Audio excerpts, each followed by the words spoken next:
aula de hoje falaremos sobre aproveitamento eficiente. Temos a seguinte definição pelo texto normativo: aquele recomendável e tecnicamente possível para o local, numa data de referência, observada a tendência mercadológica nas circunvizinhanças, entre os diversos usos permitidos pela legislação pertinente. Assim, alguns elementos que você precisa notar que são importantes primeiramente, né, tecnicamente possível para o local, né?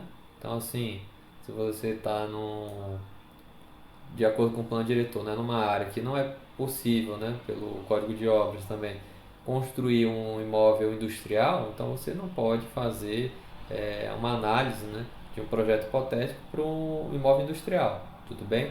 Ele fala uma data de referência e também fala que tem que ser usos permitidos pela legislação, né? Aqui a gente falou sobre o plano diretor, lei de uso e ocupação do solo e o Código de Obras. Ou seja, você precisa ter informações referente ao município que você está fazendo essa avaliação.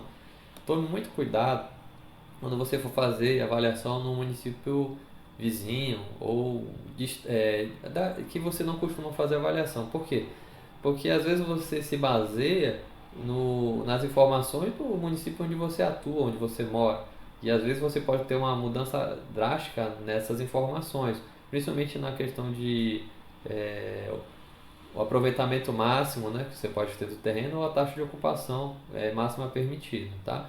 Para poder a gente ilustrar um pouco sobre a questão do aproveitamento eficiente, né, eu vou dar um exemplo. Mas antes disso, saiba que esse conceito ele é fundamental para a utilização no método comparativo direto de dado de mercado. Isso porque quando nós estamos fazendo a avaliação, o fato de a pessoa não estar utilizando o máximo aproveitamento daquele imóvel não significa que ele não possa ser utilizado dessa forma pelo comprador. Então, assim, a não utilização não reduz o valor desse imóvel nesse quesito, né? Então, quando você for utilizar o método comparativo de realidade de mercado, é uma condição sine qua non, ou seja, tem que existir o aproveitamento eficiente, tá bom? Agora vamos dar um exemplo para ficar claro o porquê disso.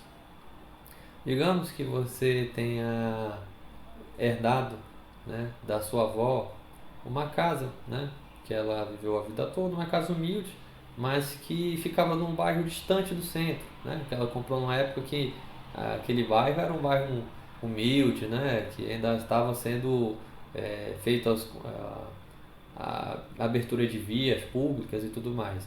E assim, ela comprou um terreno grande e fez sua casinha ali e viveu a vida toda ali, né?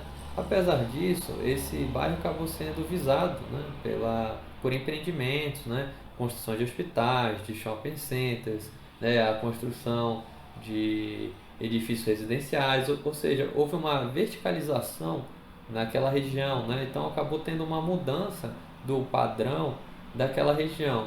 Só que a sua avó, por ser muito apegada àquele imóvel e pela condição financeira dele, nunca quis vender aquele imóvel. Então ela continuou com aquela casa, né, que era um contraste com aquela região de alto padrão que se tornou ao longo do tempo.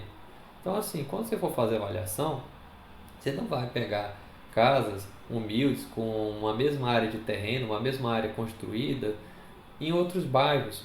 Por quê? Porque ali é uma outra região, né? Você vai estar verificando dados de outra nuvem. Então, não vai condizer com a realidade o valor daquele terreno. Nesse caso, muito provavelmente, né, que a gente falou que ela tem um terreno amplo, uma área verticalizada, você vai ter que fazer um método evolutivo através de um projeto hipotético de um edifício residencial, talvez, né? Então, assim, não será pelo método comparativo que você vai fazer essa avaliação, tudo bem?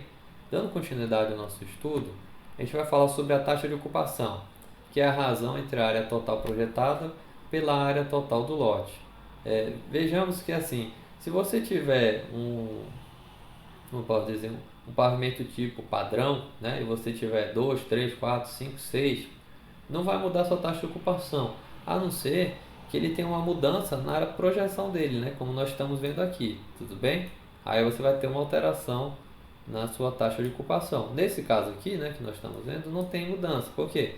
Porque a projeção é a mesma, tá bom? Um outro fator importante que nós temos que ver é a questão do coeficiente de aproveitamento, né? Nesse exemplo, nós estamos dizendo que ele tem uma taxa de ocupação de 50% do terreno, tá? e aqui ele possui 4 pavimentos. O que acontece? Para manter o coeficiente de aproveitamento máximo, a gente decidiu trabalhar com 8, manteve, né, o coeficiente de aproveitamento máximo, só que com 8 pavimentos. Com isso, a gente teve uma taxa de ocupação reduzida pela metade, porque a gente dobrou a quantidade de pavimentos. Tudo bem?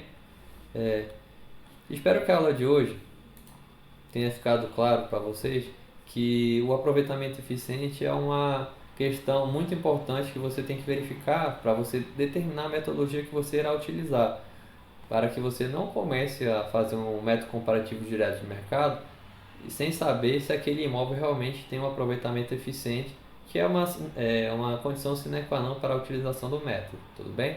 Muito obrigado e até a próxima aula.